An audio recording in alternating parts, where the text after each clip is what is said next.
Joining us now is the author of that research note, Angelo Zino. He's the vice president and senior industry analyst at CFRA Research, covering tech, hardware, software, and semiconductors. So, Angelo, tell us what is driving the spending this year. Is it all about AI? Well, I mean, that definitely is a big part of it, right? So when we kind of look at the CapEx environment here in 2024, we're looking for growth of about 25% or so. That actually follows a year in 2023 where it was roughly flattish or so. The last time we actually saw a flat kind of CapEx environment was about 2018, 2019, and we all know what drove kind of CapEx thereafter, and that was, a very strong pandemic. And you kind of look over here into 2025. Our view is low double-digit growth. Of course, the AI spend is going to be a big driver of that, but just an overall recovery in kind of server spending will also help that. When you kind of think last year, we actually saw a sharp decline in terms of server spending overall, and a big reason for that was just because of the digestion that we needed to see in terms of some overcapacity on that side of things. But kind of looking ahead, it's going to be AI driven. It's going to be kind of just your natural data growth that we've seen kind of over the last 2+ decades out there, growing north of 20% at an annualized pace.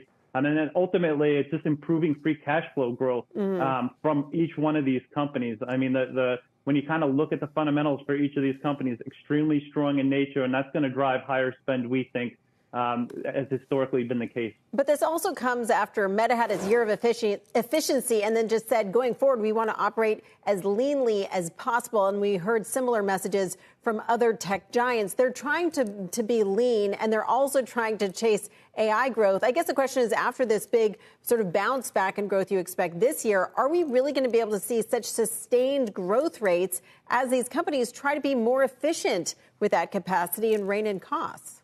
Well, so I actually think the efficiencies are actually supporting kind of the CapEx spend out there, right? When you kind of think about what happened from 2022 into 2023, to your point, each one of these companies really focused on those cost efficiencies, actually improved the profitability metrics of their individual companies. That has actually improved the free cash flow potential going into 24 and into 2025. So again, our view is we're looking for, is this CapEx spend sustainable? We think so. The magnitude of the spend isn't sustainable in terms of 25% plus growth, but we do think 10 to 13% growth is sustainable going into 2025. A big reason for that, again, is that free cash flow improvement. And a big reason from that also has to do with those efficiencies that they focused on into 2023 and into 24. And again, we do think those efficiencies are going to continue to be focused on going forward with an emphasis and an ongoing shift towards the CapEx spend environment. Where are these centers located that are being built geographically around the country and the world? And is the power infrastructure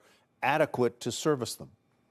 Yeah, I mean, that's a question we get a lot of in terms of the power infrastructure. And I think that'd be a great question for our utilities analysts out there. But as far as what we can see out there, I mean, there are clearly some concerns out there. Our view is it's probably going to be adequate over time. These companies are all looking for different ways to kind of meet some of those power needs. I mean, when you think about a company like Meta, I think they've kind of looked at things like nuclear out there.